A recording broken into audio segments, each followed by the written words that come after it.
Hey, we're still here with Why We Love Horror. I'm JWMaher. That's Aaron Brooks. That's Asher Brooks, Hello. making his actual debut on camera. Yes.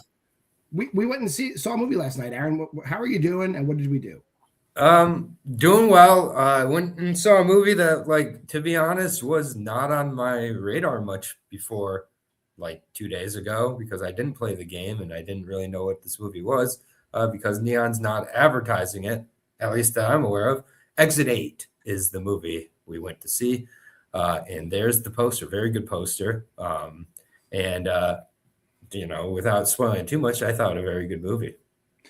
I actually hadn't played the game either, and I didn't realize it was a game movie until you told me, and that's when it jogged my memory. I have seen people play this game, and if you like movies that are faithful to the games, like Silent Hill, like the new Silent Hill movie, this is a good game because a good movie rather, because I feel like it, as from what I know of the game, the movie plays exactly like the game, which is like good for some people, I guess.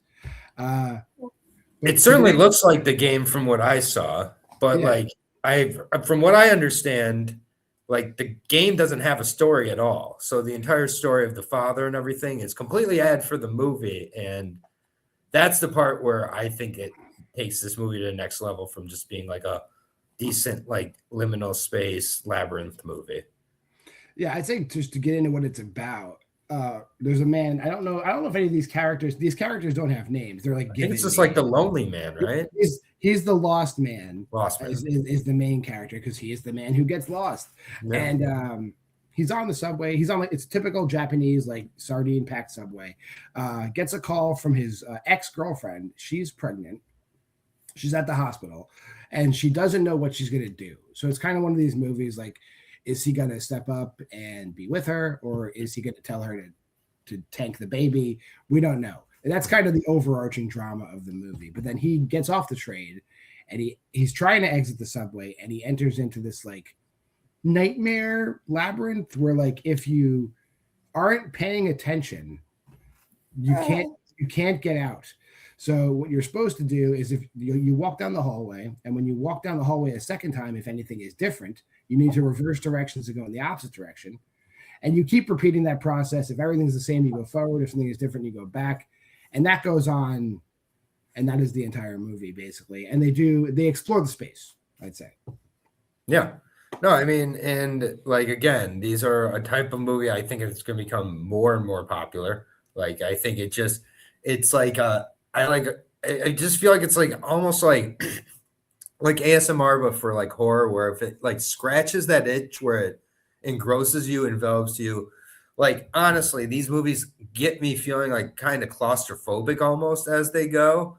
Like as I'm just wanting to like bring my head above the water, so to speak, just to get out of there. And it's like it keeps going. Well, for other people, they watch these and it's just like, this is so repetitive, this is so boring.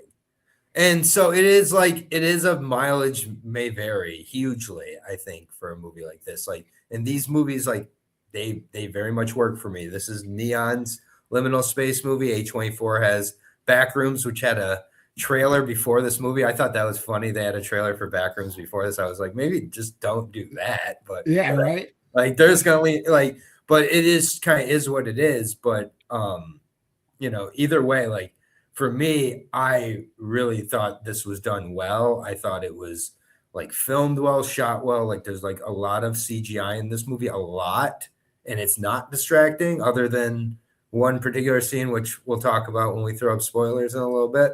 Yeah.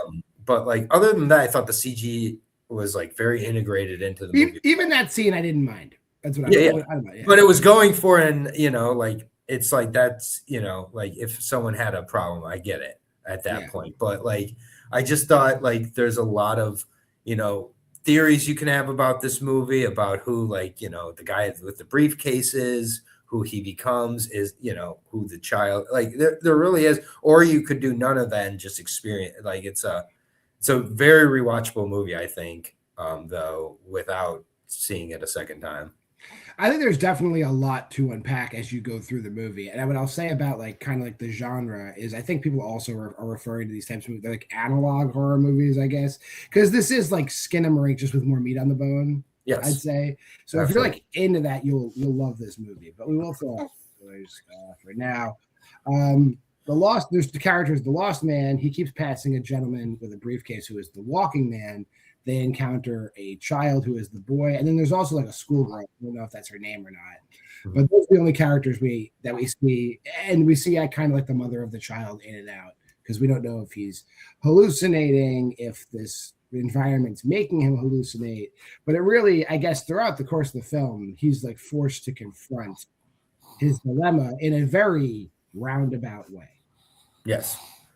Yeah, absolutely. And so we didn't really like the way this movie starts. The first 5 to 10 minutes is in like a first person style, like the game.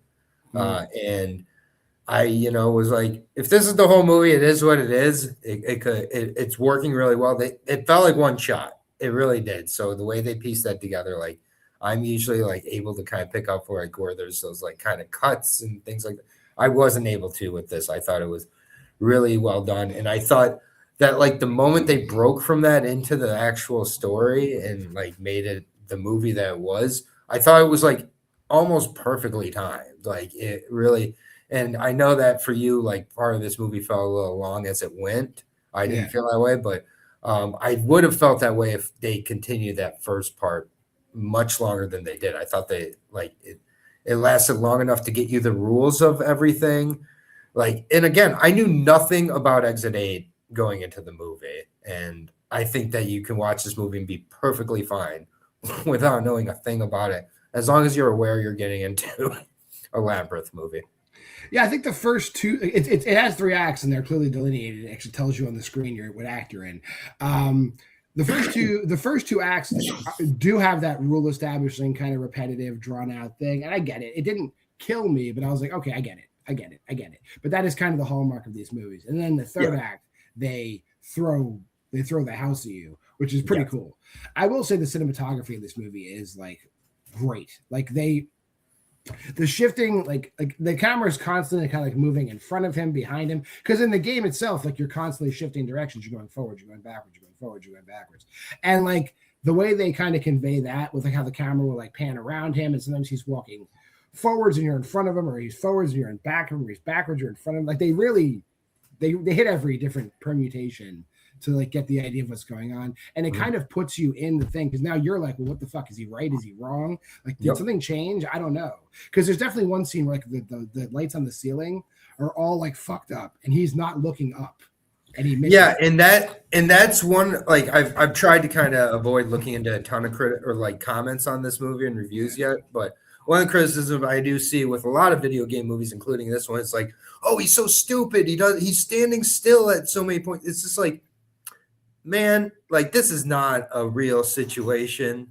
Like this is not, you cannot like be like, this is how I reacted at Yosemite when like I slipped on a hiking trail and got lost, and like so it's just like, for me, like it's part of the stress of the movie. It's like, this is like a very different example, but Oddity, one thing that made Oddity great is like you could see the horror going on behind you, and it's like you wanted to like move the character to the left corner where it was, and it's like out of like part of like the horror is like not being in control in the movie. So it's like, in the frustrations you get along the way, and like you said, with the first 2 acts, like I get it. That's just like, that's part of this type of movie, is that you have to be willing to get what they're kind of throwing at you, because you will. And then with the themes of like the sad dad and everything like that, for me, they worked. I'm a happy dad, as you can see, and like I'm enjoying,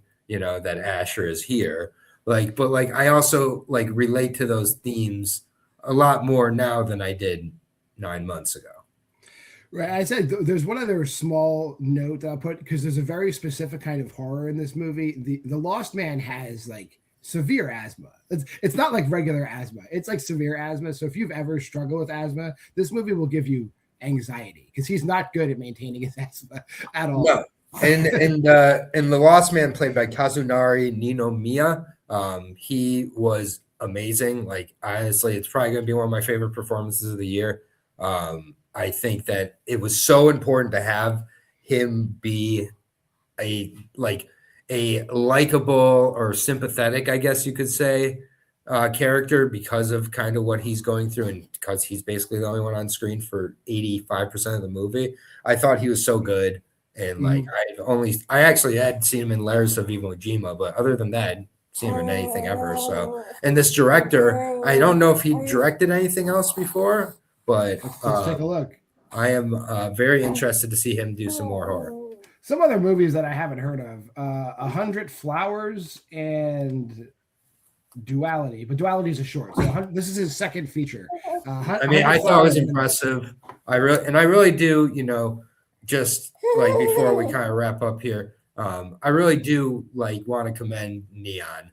They continue to really support foreign, not just horror, but a lot of foreign horror, but foreign films in general. And this is just like one to me that was nice to see in like a half full theater, which it might sound like I'm insulting it, but I'm not. Like, I think it was great, that people are seeking this movie out. And I hope it continues to kind of, spread and gain awareness here, because to me, this is the best video game movie ever. And I know that's not a high bar. I know you brought up Werewolves Within, but like, honestly, like to me, I think this is a very authentic adaptation, and while also expanding it with things about Daz. So let's get to the reading.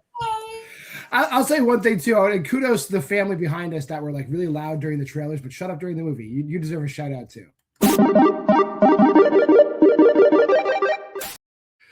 I'll go first. Yeah, you did mention like, is it the best video game movie ever? It's definitely in the conversation. Yeah. I happen to like Werewolves Within better than this movie, but if we just disagree and these are the top two, I'm happy with that. Yeah. I do feel like at points it did drag. I think if I watched it again, I would definitely go higher on my rating. But there's just points in the movie where you're kind of like screaming at the screen, like I get it, because like both the Lost Man and the Walking Man have their own ways of like coping with it, and they nail it home every single time. Like every time they come to a new hallway, they go through the routine and they spare you no time. 3.5 for me on XD. Yeah, no, I love just getting blindsided by a movie. Like, this is not a movie that was on my radar. This is not a movie I even was sure I wanted to go see with a free AMC A-list last night. I'm very glad. It's just like, I'm probably on a high right now, but 4.5 for me. I think this definitely will be in my top 10. Well, I think it will be in my top 5. Go check this movie out. It's really, really good, and I'm glad I'm a father. The AMC is playing it right now. If you can get to theaters, if there's an AMC near you, for the larger AMC, Exit 8's probably playing. Go check it out. But until next time, if you made this far in the video, like, comment, subscribe, and share. Go to the Facebook group at Why We Love Horror and check out our Letterboxd challenge at that QR code. But hey, we're reviewing movies again. I'm JWMaher. That's Aaron Brooks. That's Asher as well. We'll see you next time on Why We Love Horror.